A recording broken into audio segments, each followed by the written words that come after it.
manchi. Ma meno male che sei liberata di sta minchia moscia.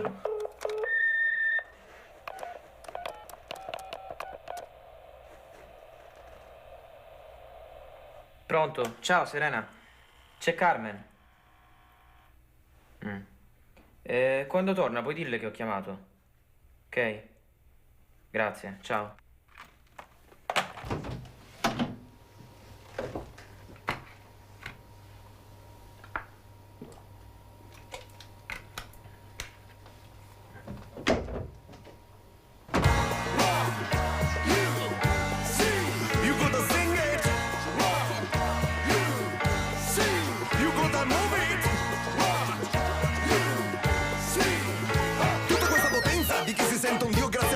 Degenera in violenza controllata, mirata, studiata, così come se fosse agopuntura da quelli che manovrano le fila di questa enorme pagliacciata, di chi vuol farci credere che qui è tutto a posto, ma è solo un'illusione, ci continuano a fregare col sogno americano, di chi col falso inganno vuole solo comandare.